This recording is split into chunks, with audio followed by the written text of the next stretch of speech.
Hi there everyone, welcome back to On the Flip Side. My name is Adam Shawwalker, your host, and today we've got another 10 songs that I think you should check out for December of 2022. Before we get too far into this, I just wanted to address a couple of things. This month has been an absolute slog as far as music goes. December's new releases have either been completely unremarkable or they've really only been okay, but with such an abundance of that level of quality for what's come out this month, I thought that I'd bring it back around and kind of just keep things rolling a bit with a list of songs that I do think are worth your time and are worth listening to. And if you're expecting a review of the new SZA album, guess what? It's mid. Also, if you haven't noticed, I'm coming at you in what should hopefully be 4K if everything is rendered properly, so hey, that's pretty cool. Anyway, let's get into this list. First off, we've got Shame by BT off of Movement in Still Life. Some of you may or may not be familiar with BT. Before he was so neck deep in modern synthwave, he was actually a really exceptional house artist, right up there with the likes of Fatboy Slim and, in my opinion, even Daft Punk. The dawn of the 2010s would see BT's protege Skrillex fundamentally changed the face of electronic music forever, and I mean, this guy has had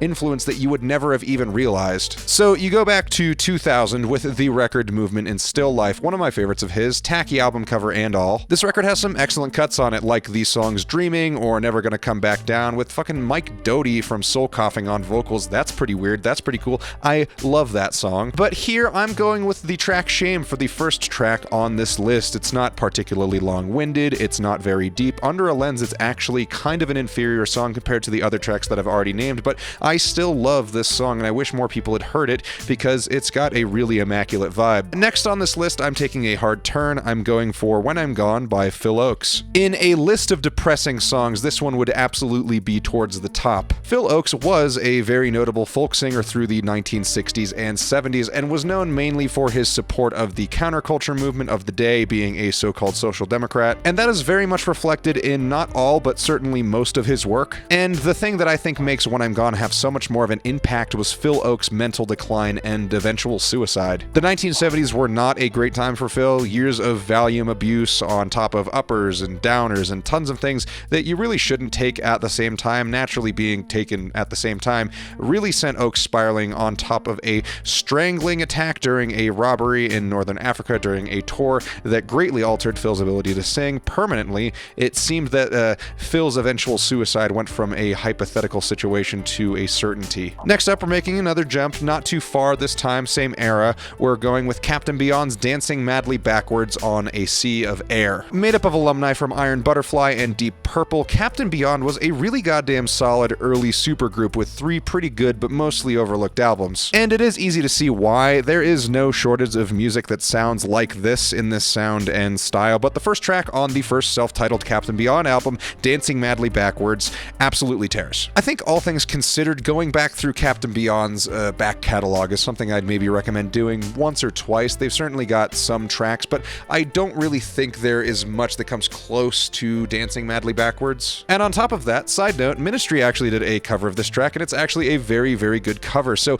if you haven't heard that, check it out too. Alright, another hard turn. I'm going with a track by Busdriver off of his 2015 album Thumbs. This track is called Ministry of the Torture Couch. And say what you will about Busdriver, but the man knows how to absolutely corner a flow and completely own just every syllable. And it's not like this is Imaginary Places with its blistering pace, but this is a lot more tempered, a lot more paced in a way that I would call kind of scrapbooked, with verses that weave effortlessly with bars from Hemlock Ernst. And the switch up at the midpoint of this song is unbelievably fire too. Love the ACAB stuff. Not much else to say past that. This track kills. Next track, not much of a jump. I've got an LP track, Smithereens, Stop Cryin, off of his album I'll Sleep When You're Dead. Obviously, most people either know LP from his current project Run the Jewels, or they've been around a while and they know him from Company Flow, which is among some of the better late 90s hip-hop groups. But to that end, LP has a few solo records and they're very good. I particularly love I'll Sleep When You're Dead. Now, cover to cover, it's not perfect. Some of the tracks have aged a little bit poorly, but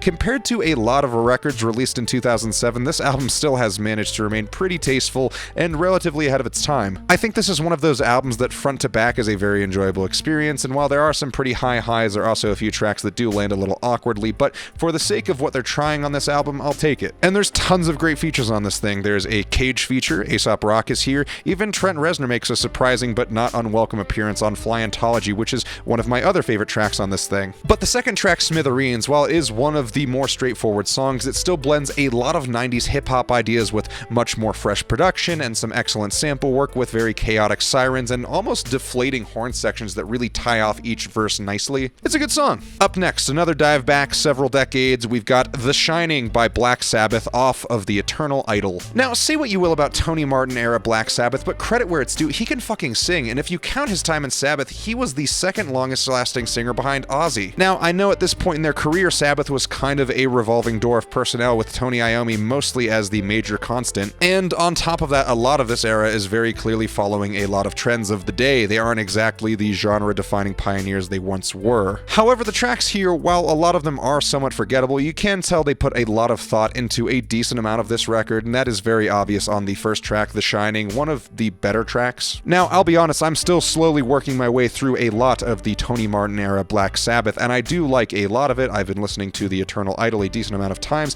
I've made the rounds on Headless Cross a couple of times as well. And I think from a full album perspective, I may like Headless Cross a little bit more front to back, but I still think The Eternal Idol is a great intro, simply because this is the first Tony Martin Sabbath album. I still have yet to get through Tear, but I've heard I'm not missing too much, so I'm not exactly in a rush, but still, check this stuff out. Honestly, he is just as good of a singer as Dio and or Ozzy. His voice is just not as distinctive in its vocal characteristics, and honestly, if he was maybe a little bit more unique sounding, I think a lot more people would remember this era of Black Sabbath far more fondly than they do. Alright, this song has been on repeat for me for the last couple of weeks, and I think it completely rips. We're talking about The Politics of Dancing by Reflex off of their album, The Politics of Dancing. There are a few versions of this song out there, a couple that are about 6.5 minutes long, and one that is just shy of 4 minutes, and let me tell you, it does not matter which version of this song you listen to because all of them fucking slap. If you're into Depeche Mode, Duran Duran, Frankie Goes to Hollywood, any kind of synth pop, you will love this track. I cannot understate this either. Listen to this song unreasonably loud. Alright, we're taking another complete 180. I hope you like experimental black metal, because next I've got Lick the Poison from the Cave Walls by Gnaw Their Tongues off of their 2015 record, Abyss of Longing Throats. And I know it's a mouthful, but hey, I'm assuming you're here because you want to hear some shit you probably weren't already into, so you know what? This shit is good, and you should listen to it because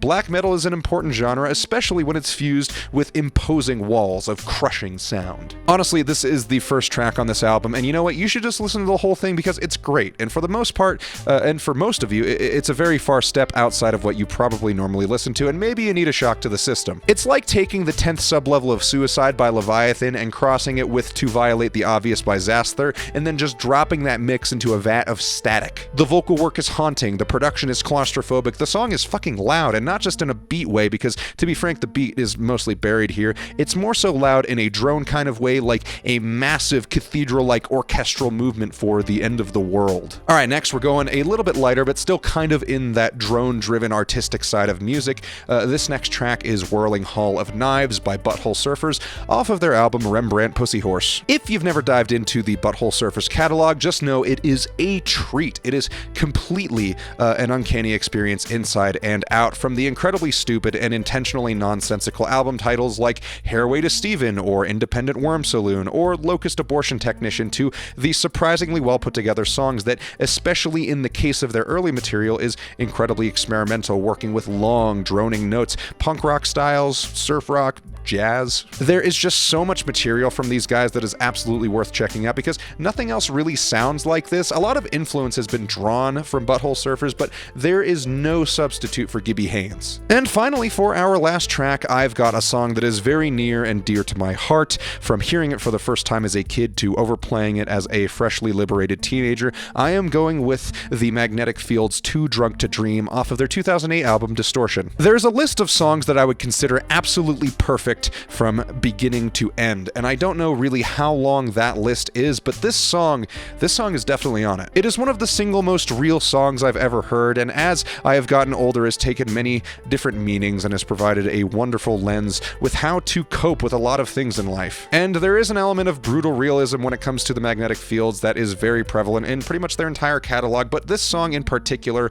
holds a very near and dear place in my heart. I love it. I hope you guys love it too. Anyway, that is the list for December 2022. I have spent 2 weeks writing this thing in chunks because I am sure that I have some sort of undiagnosed seasonal affective disorder. The sun goes down at 5 and I can't handle that shit, so I am doing my best to get stuff out to you guys. I am for sure pushing for a top 10 albums of 2022 video, so expect that sooner rather than later. And like I said, everything that's been coming out lately I've put so very little consideration into. Nothing is really standing out to me in a positive or negative way. I don't think any artists wanted to compete with the standard Christmas charts for the end of the year, which I get. So there's just a ton of really mid stuff right now that I might make brief posts on, but don't expect to see any heavy upload schedules again until probably early next year. Anyway, thank you all so much for watching. What songs do you guys think are worth checking out? Post them in the comments below. Remember to like and subscribe, and drop a tip at the PayPal if you like what I'm doing here. Check out my Reverb, my Instagram, and my Depop. Links to all of those are in the description below. Thank you all so much again, and we'll see you on the flip side.